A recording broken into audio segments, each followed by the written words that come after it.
Yeah. Um, I just dropped a mail package off at the post office that contained a whole bunch of anthrax. Oh, Shut up. That's a different story. Different story. No, I don't remember. Every time. Like on some real shit though. Like my memory, and I come up with this thing, right? I'll be sitting there talking to somebody about something, and it'd be real important and it'd be true. And out of nowhere, like I'll just lose it, just like boom, like give me that shit, like something takes it, right? And then I lose, I'll lose track right then and there. And it's like, what was we just at? What was you talking about? Like I literally will forget. Here's the thing. This shit's been happening for about 10 years, right? I noticed it when I was smoking weed in the penitentiary. Then we started smoking that spice shit, Ooh, right? Spice. You don't know how many times on spice in the penitentiary I asked and prayed to God that I'd never do it again, but I would do it again, right? But long-term effects of adverse drugs and shit that we take, experimenting, like everybody's built differently. You don't have to do a certain drug a whole lot of years for it to fuck you up, right? Because there's shit that I've done once. Like I did shrooms once. I don't never do that shit again. Why not? Shrooms are Fuck good. that. I can't do it. What? Because you don't like where it takes you? It made me see, like, I was really animated, man. Well, that's what shrooms do. A lot of fucking color and shit. Yeah. It was like traces. it was like being on Sherm, but being on shrooms was like the happy version, right? That was the PG-13. The Sherm, triple X rated R, must bring proper ID. Out, they gonna buzz you at the door. Metal detector, all that, right? What's Sherm? Sherm's the. It's liquid PCP. Oh, really? Oh, PCP, no joke. Yeah. You don't really see it too much anymore, but It's big in Washington, the D.C. smell of it. I'll go nuts over just the smell of it, right? I used to take my dips, right? As we call them, you get you a Moore cigarette or a menthol cigarette, So. and you get these vials, right? Uh-huh. And you dip the tip of it in there, wrap it up in some aluminum foil, and throw it in the freezer. Let it just let it stay cool. When you're ready to light it, you're pretty much lighting a cigarette that's is flammable or is more flammable than gasoline. The liquid Really? is, right? So when you light it, you never want to just because you'll eat that whole flame. It'll fuck you up, Oh. right? So you light it, you hold the lighter off to the side, and it'll catch on fire. You gotta shake it off, right? So what it does, as it heats up, it won't ignite. The warmer it gets, it's weird. But I sat there and it's like, as it gets warmer, like you can put the fire on it, and you don't have to shake it off. And once it's ready to go, then you can that little like that. And by the time a lot of times as you blow out, you're there. I've had them burn like my fingers from just boom. 18 hours I sat in one spot. In one spot. Like Devo's chicken coop. Worse than that, because I was like the conscious. You weren't conscious. You might have thought you were conscious. You might have moved. Like people have gotten up and walked. I mean, I've seen the good and the bad side of it. Like the butt naked, your body temperature gets to 1,000 degrees. That's why they strip. You're overheating. Yeah. Yeah, I've been there. Done it. Laid on the bathroom floor, butt naked, hot as a motherfucker, praying to God, please help me. I ain't lying. I ain't gonna do it again as soon as I get up. Can you Shit, die on right? that? Hell yeah. You Oh, can yeah. overdose. Yeah. Oh, yeah. It's like a heart arrhythmia, some medical fucking term where your heart it explodes in your chest because the heart it's going too fast. It's like sitting out there with your foot on the fucking gas at a 9,000 RPM and just sitting there in park, right? Oh, Eventually your motor's gonna fucking something's Blow gonna up. come up out that motherfucker, right? It's like that, yeah. But So now, what do you see yourself after, all the? I mean, you know, like it's good to make goals and shit. I get that. so what are your new goals now? Make it through the day. That's it? That's it. That's it. No robbing, Because- stealing. Nope, because making it through that day, it's gonna be the hardest fucking thing for me to do. For me, crimes of opportunity present themselves to me all the fucking time. And I even go as far as looking around and see, could I get away with it? And the answer is yes sometimes and no a lot of the times. But it's like, the ones that say yes, and it's like, your pockets is itching and shit, I find something to live for because I know if I take that step and do that act, I know what's gonna come with it, Mm-hmm. right? So in that moment, it's like, man, find something to live for. Easy to do. Like I can think of my mom, my brother, my sister, my kids. Like it's easy to do. Lavelle, it's easy. You guys, like it's easy for me to find something to live for, and that's what I do. If I find it, bam, it's there. Now, do you have any regrets? Nope. No. None of the crimes. Nope. It was all for a reason greater than what I can ever come up with or fathom. That's what I know. I didn't get put through all this shit to be sitting here right now doing something positive for somebody. Maybe for me, Yeah. right? But for somebody, Self-therapy type thing. self-embetterment. That's what I would call it. Mm. You know, you're giving yourself an opportunity to grow, right? I was an ignorant motherfucker for a long time. I'm still a little bit ignorant, right? But I chose to come up out of that state of being. Didn't nobody force me into it. You know, I lived enough and did enough shit to where it's like, you know, that shit ain't right. You know, at the end of my sentence, I started to see people get TVs bounce off their faces and shit, right? People that's left in there just dead, laying there, and the cops just walking by and shit, right? And I start to feel so sick to my stomach, like You don't want to go the there. only thing I've ever hated in life is prison. That's it. That's it. And it was in my own constructs. Like I did that to myself. Now, what kind of work do you do now? Man, okay, watch this out. And I learned all this shit in the penitentiary, right? I can weld. I can arc weld, MIG weld, TIG weld. So metal fabricator, that's like my handle. That's what I love to do. I like the sparks. I got slag burns. See all this shit? Them slag burns. My tattoos has been burned off. Like that's hot metal just dripping, and I'm in the middle of a weld. It's like, yeah, you ain't gonna fuck my weld up, you know? Like I'm a glutton for pain because I don't know. I see it differently, but I got certified on a front end loader.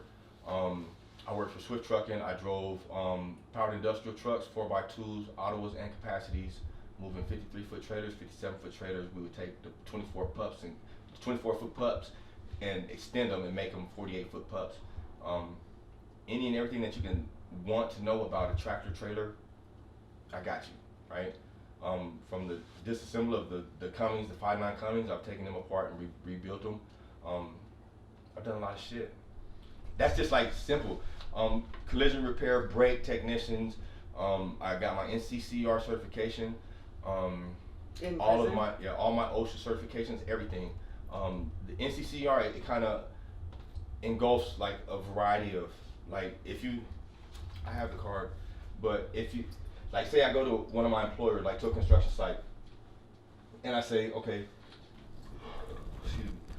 If I say, hey, I'm NCCR certified, and you can pick my stuff up online and look at it, and this card just pretty much says that I know what the fuck I'm doing with any kind of tool, whether pneumatic, electrical, whatever. Like I'm certified to do, you know what I'm saying, to do the job. So I've done some carpentry, I've done framing, I've done concrete work. I've worked for.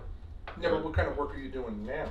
Right now, at this very moment, I'm not doing. You know what? I am doing some work because people need their stereos hooked up, and people need their cars fixed, and they need, you know, parts picked from the pull apart place to get put on their part as a refurbished part because that's all they can afford. And it's like, you know what? Like, I'm making honest money. It's not the amount of money that I want. Like some days I might only come on with like $100, and I got bills due, right? And the thoughts come.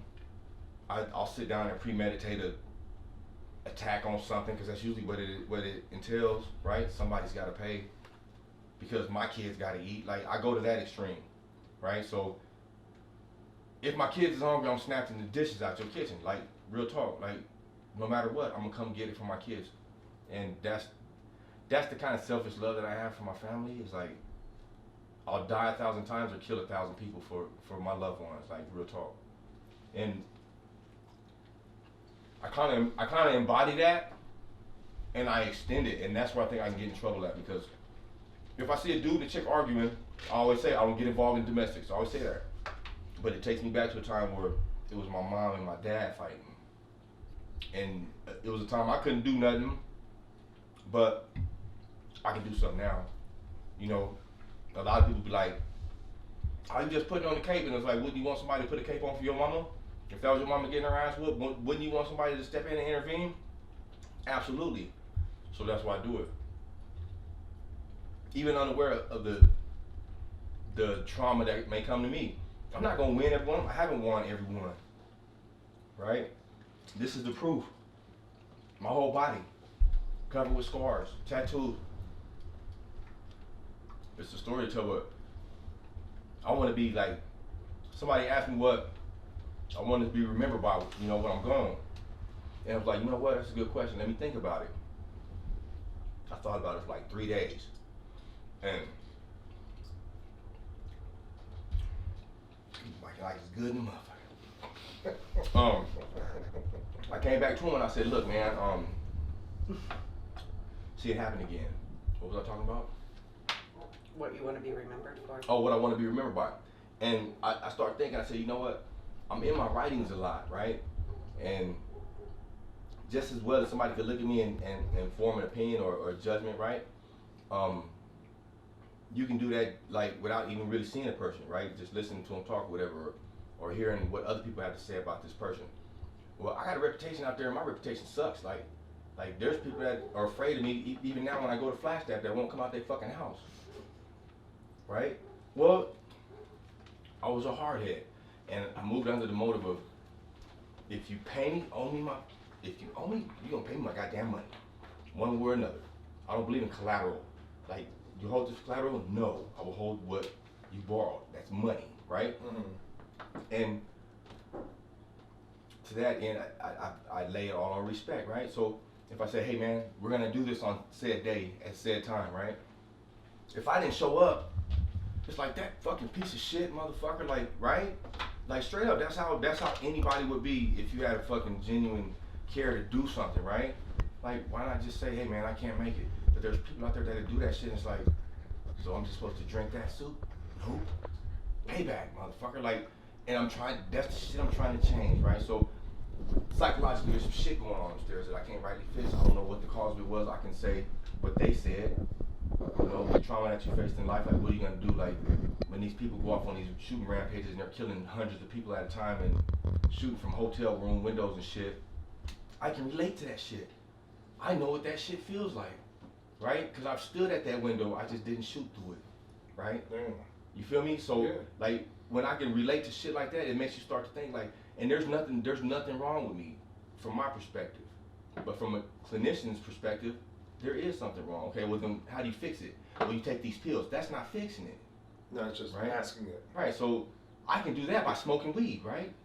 But you don't want me to smoke weed because of my parole or whatever, right? It's like, yeah, not bullshit. it's bullshit, but here's the thing, like, especially when you're in compliance with everything, right? I'm not fucking up, and my past suggests that he should have fucked up by now, and he's not. What the fuck? We're banking on this dude to bring us X amount of more dollars, right? By bringing him back to the penitentiary. So these are the battles that I deal with. It's not of, this fool cut me off. Well, go ahead, buddy, and get there, because I do the speed limit, 1 mile under in most places, right? I speed when there's absolutely nobody around, and it's only for maybe like 2 seconds, right? Just let her eat a little bit, right? And I'm tired of that life, man, and this is a newfound world for me, you know what I mean? I can appreciate the shapes of them little ugly ass fucking flower things, like, and what it would be like to drag Lavea face through them one time, you know, because she was talking shit, you know, but like, I take and I look at shit that's, I never would be sitting in this fucking house. Like, 20 years ago, I probably would have burned this fucking house down. Like, fuck your house. I grew up in the hood. We never had no shit cool like this, right? Mm-hmm. And I find myself sometimes going to like some of my real cool people's house, even here. It's like, damn, that's tight. And like, what's tight to me is like the cabinetry work in here is like, damn, that shit look, and I know that shit's expensive because I've installed cabinetry before. It's like, man, we had some covers where they was fucked up, hanging, tattered. Oh yeah. You know what I'm saying? Didn't have no hinge. You had a string tied on it, but it was like, it's really no difference because that's what life gave you and what you chose, right? The combination of the two, you know. But I talk shit because it's like, fuck your couch, nigga, like Rick James, right? Fuck your couch, nigga. Fuck your covers, nigga. And it's like, I do that like sarcastically to be like, hell yeah, I did make it, but I'm still sitting in that elegance, right? Mm-hmm. Like, but I did make it because my kids are happy, hungry, and fed, like, no problems, right? Right.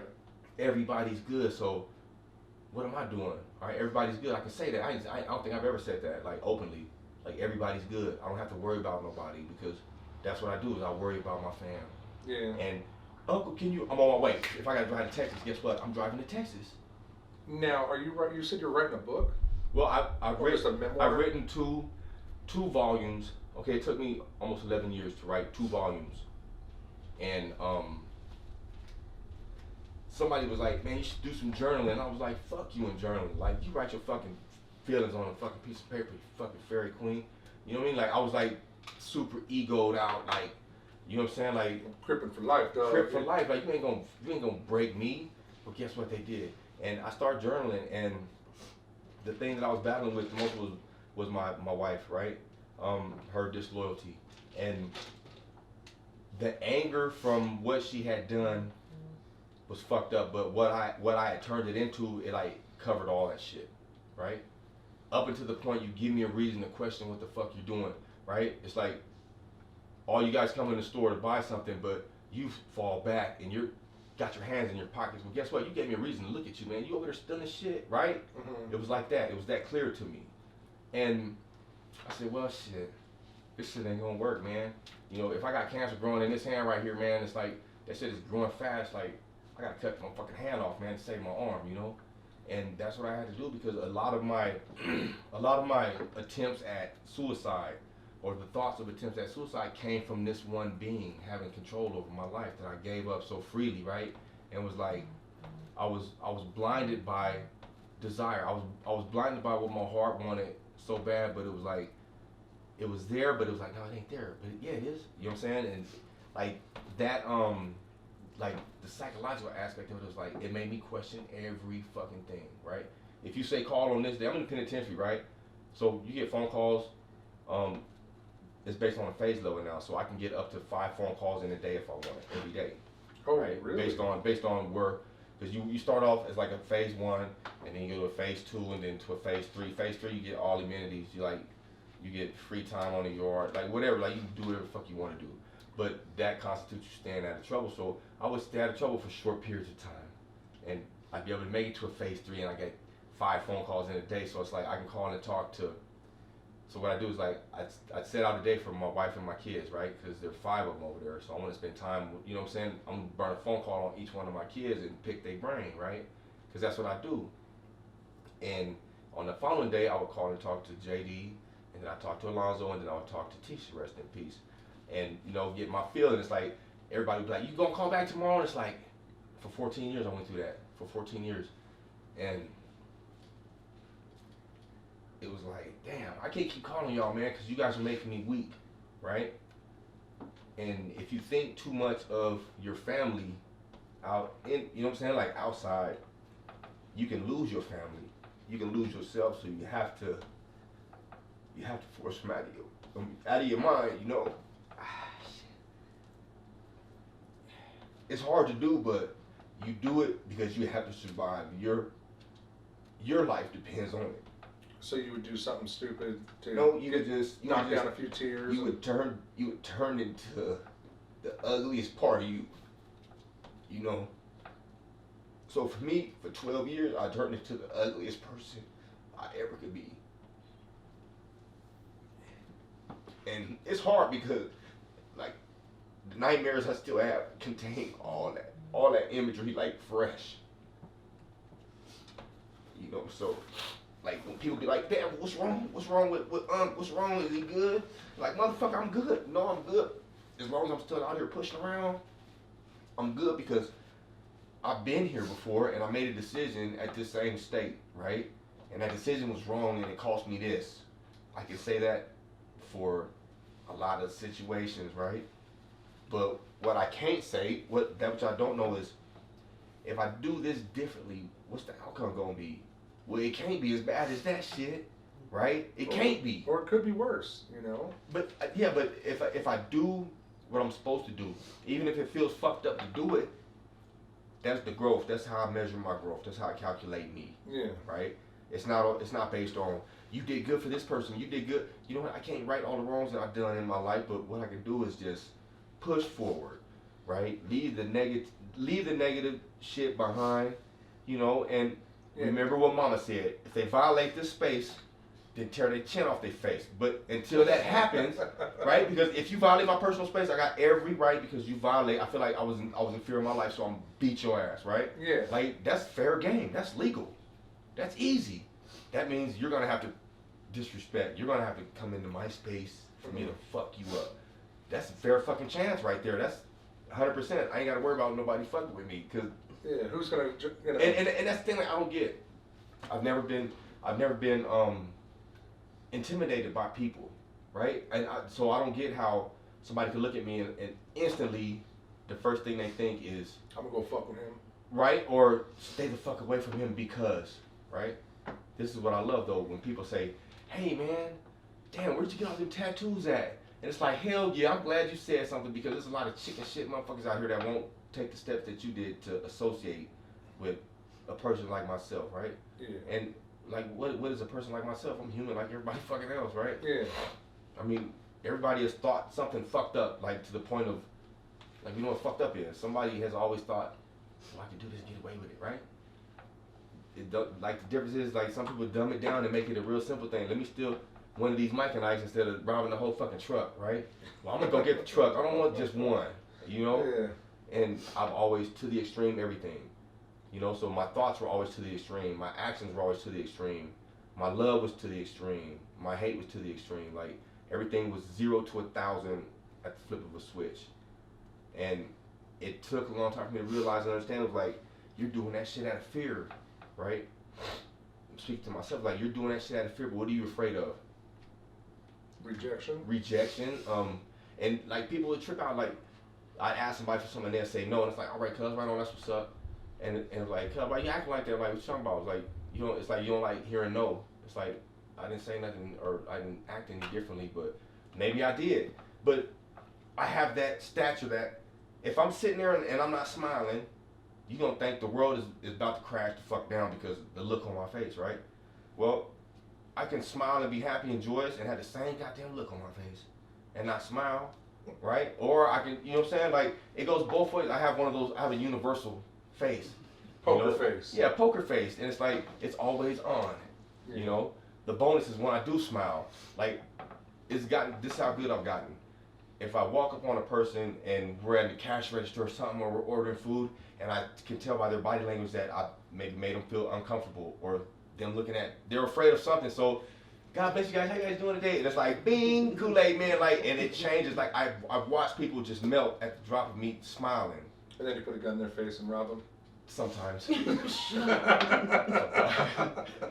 try to minimize the amount of time they see me though, because it's when you take that step, you never know where it's gonna lead.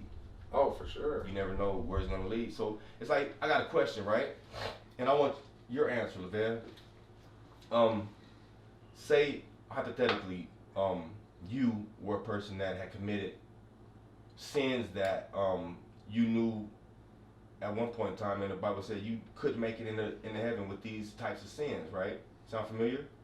Okay, so say hypothetically you were that person, right? That you had committed said acts that in the Old Testament times maybe it was said that you could not enter into heaven because of these sins, right? Being a spiritual person and kind of reaching out to that and trying to figure out what the truth really is, right?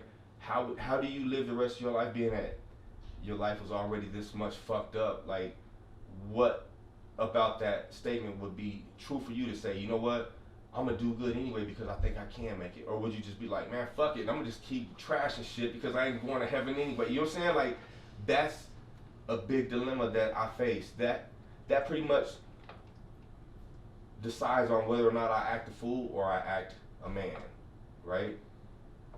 And that's all it is for me. It's like, you turn it on, poop, and I say, fuck my mom, fuck my brother, my sister, my kids. At the drop of a dime, I can do that and not feel nothing. And for me, that's what I'm trying to fix. And I can't find it. Yeah, you can. I can't find it right now, but I'm still looking. I ain't gonna stop looking for it because I want to survive out here. I'm going to survive. I'm doing it now. I've been out a year. So that's praise for celebration that I've made it this fucking far. I'm proud of Legally, you. legally, and still making change. Every day I try to change something. I'm crying. I ain't never cried in public and shit, but I ain't got a problem with it. Like, I'm in touch with that. Like, this is part of my pressure relief valve system. For some of you that don't know, I'm built like a fucking hot water heater in your basement. And that some bitch goes is gonna tear your whole fucking house up. So I try to keep the pressure relief, and crying is one way to do it.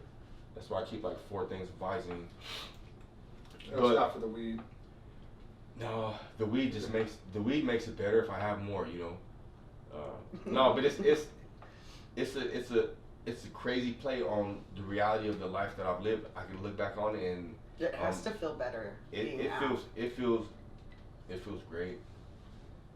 That's It feels what great I because I'm living now. I'm not just existing in a place, right?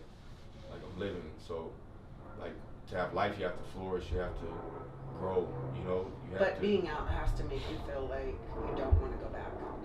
ain't no feeling about not going. I'm not going back. Point blank. Period. Like, if you get up in the morning and you say, "Man, I gotta take care of these kids," you gonna take care of them kids. Like, there's no arguing to that statement. I'm not going back to the penitentiary, and I'm not saying it in a way that would make one think that I'm gonna go on a shooting spree again with the police. I'm not talking about that. I'm talking about I learned my fucking lesson. I seen that my life was given back to me, and it wasn't for a fucking joke. Like, my life was given back to me for a reason, so I'm gonna just take each day as they come. I'm not gonna future trip and look in the next week and all that shit. I still gotta get through the day. Now, have you thought about doing like outreach programs and stuff like that? I've thought about it, and we kind of touched on this earlier, but I couldn't involve myself in that particular session just based on politics, and respect over politics. I think if I had the right avenue to go down, if I had somebody to maybe point, because I'm pretty intellectual, but I'm pretty dumb to a lot of shit. The way I speak is a lot different than what a lot of people speak when they punch shit in the fucking computer when they looking for something. You know, I'm from the hood, so I'm a word shit a little bit different. So we might both have the same, you know, something to put in that search bar, and if you say it a certain way, I'm gonna say it another way. We gonna come up with 2 different things. It could be the same fucking thing, but that's what I don't know how to do. Is like, I don't know how to find the shit. But if I need some speakers, I know how to find that. You know, if I need to find some weed or something, I bet I can find that. Now, right? But try a church and. Well, see, I want it to be something to where, like, I want it to be my program. Then start it. But that's just it. And I'm not using it as a crutch. It's just I think I'm kind of waiting on somebody to come along and say, "Hey, man, look, I can lead you in this direction." Boop. Like, well, lead me. If I'm led, then I'll know which way to go. But if I just aimlessly, I'm not gonna do shit.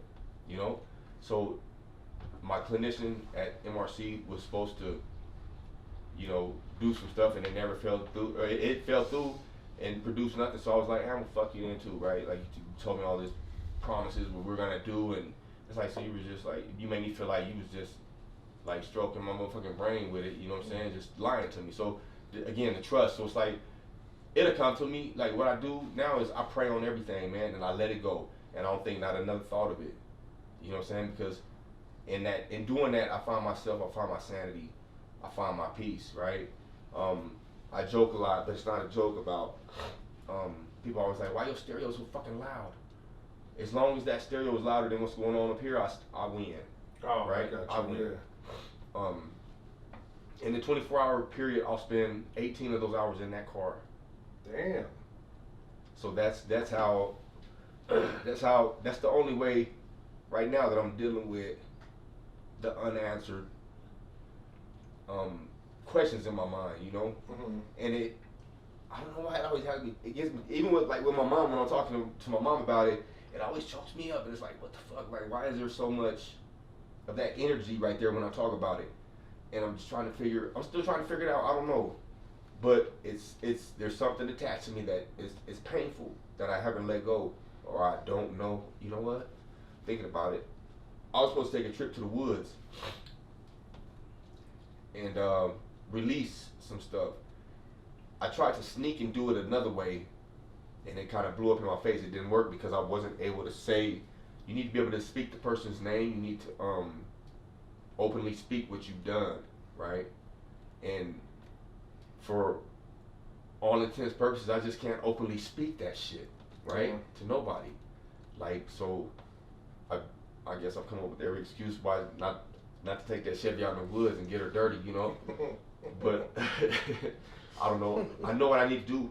I'm still carrying around a lot of demons inside, and it's enough to, if I let it, to derail my train. But I got a special kind of train. It's actually built on like 8 tracks, so it's real wide. You know, it's gonna take a lot to flip that motherfucker over. Yeah.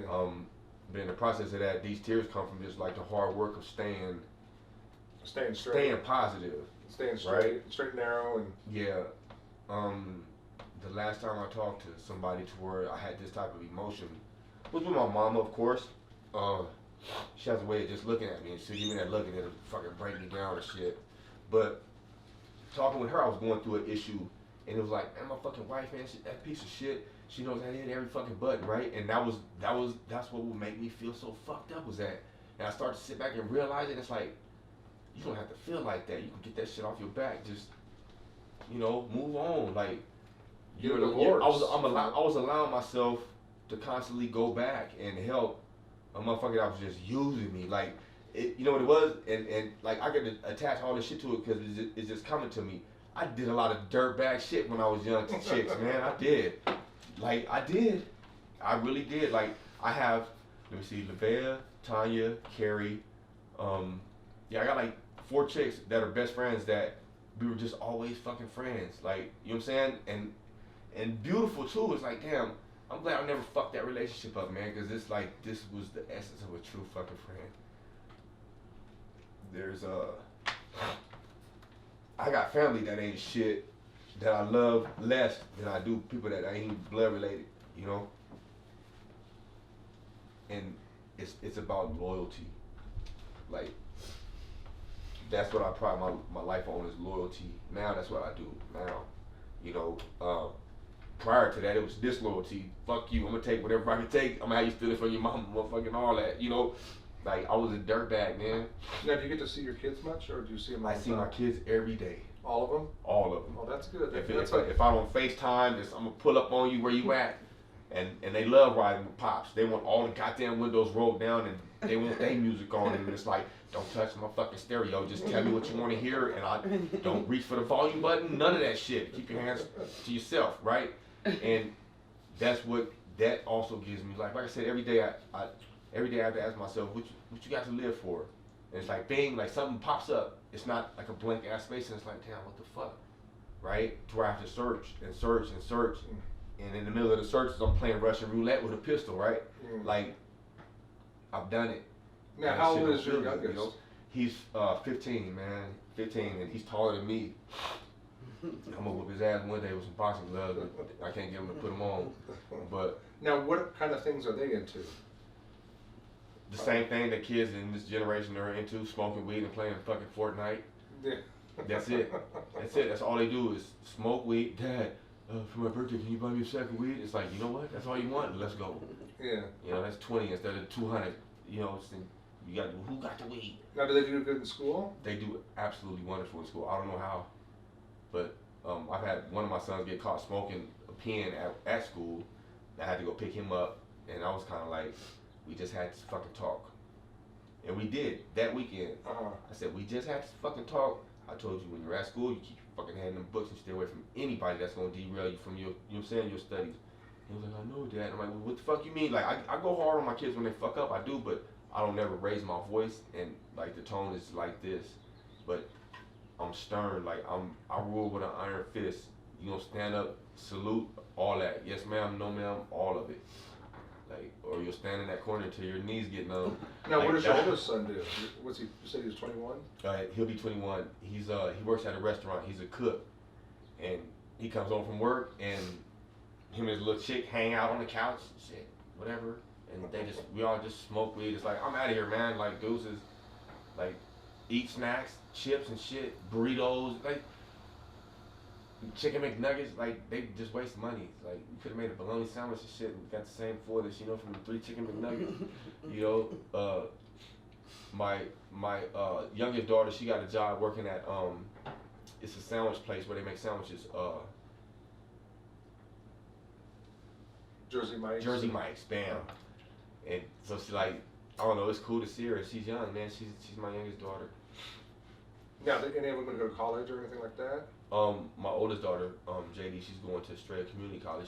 She's going to be a psych major, and she's like, Dad, I'm gonna fix you. No, she asked me a question one day at visitation, and it kind of shook me. I'm not gonna repeat it, and I had to just super fast, just like turn it up to 1,000. Like, man, what the fuck is them fools over there doing?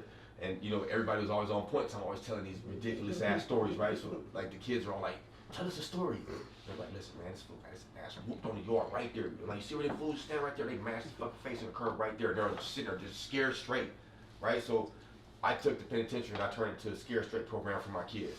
I had the homies come over to the gate and like, check that little fool right there, cuz checking it, and they be barking from over there, and they be like this, scared as shit, you know, but like, you have to do what you gotta do to protect your kids, and I made a vow, man, and I still ended up fucking up.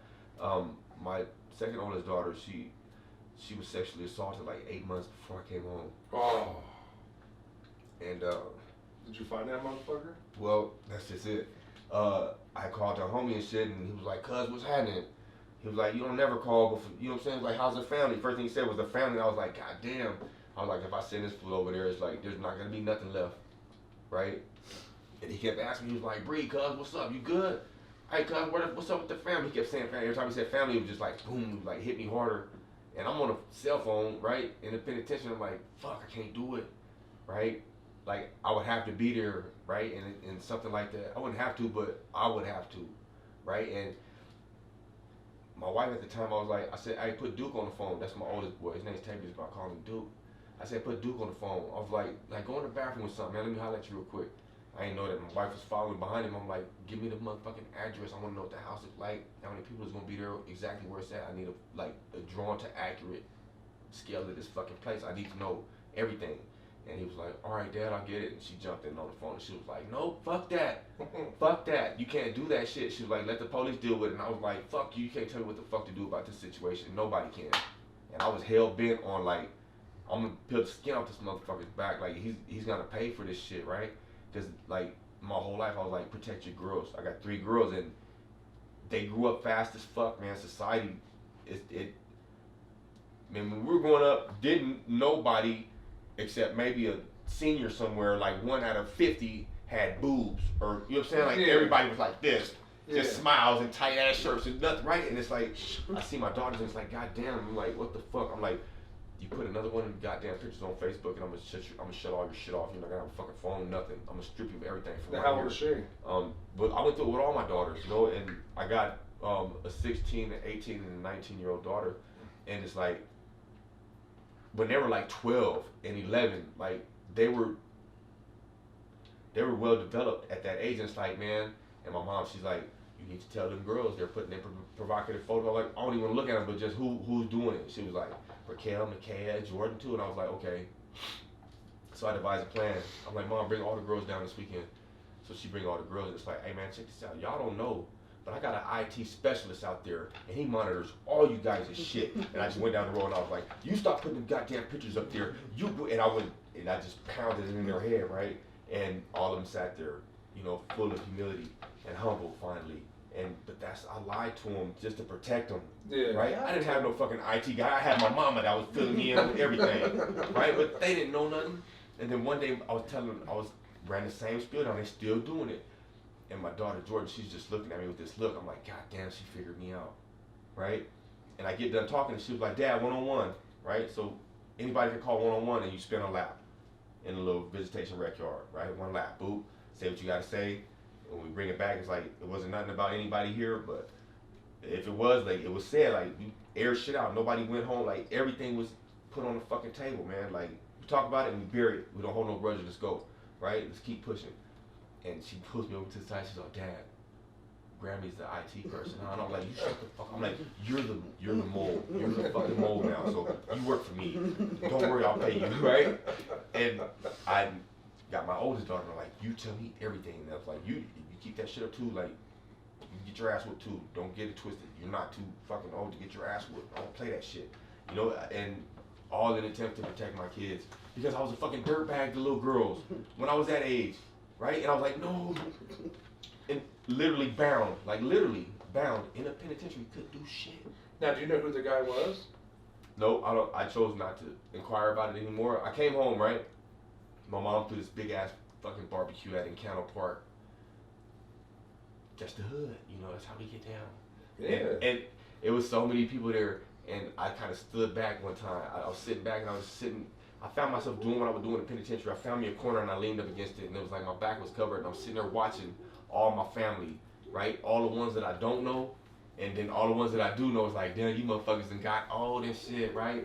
I'm like super athletic, always like hyper and running around, and I'm like, you fools, like, damn, what you been doing? Like sleeping at Hostess fucking factory and shit in the back. You know what I'm saying? Like I'm looking at my brother. My brother, he's very athletic, but it looks like he has on like a fat man suit. Oh, really? Right? And I'm like, how in the fuck did you get so big? How are you still riding your bike? And it's just, I don't know, whatever, genetics, whatever, all right, I'm cool with it. But it's like, damn, and I'm looking at these kids and it's like, what the fuck, man? These kids and how they're growing up and just, I don't know, being able to sit there and see everybody, man, and look, right? I see my daughter and I'm like, I gotta get this motherfucker, man. Because every time I see her, I envision the worst of her, what her face could do, right? Yeah. And pain and crying for her father.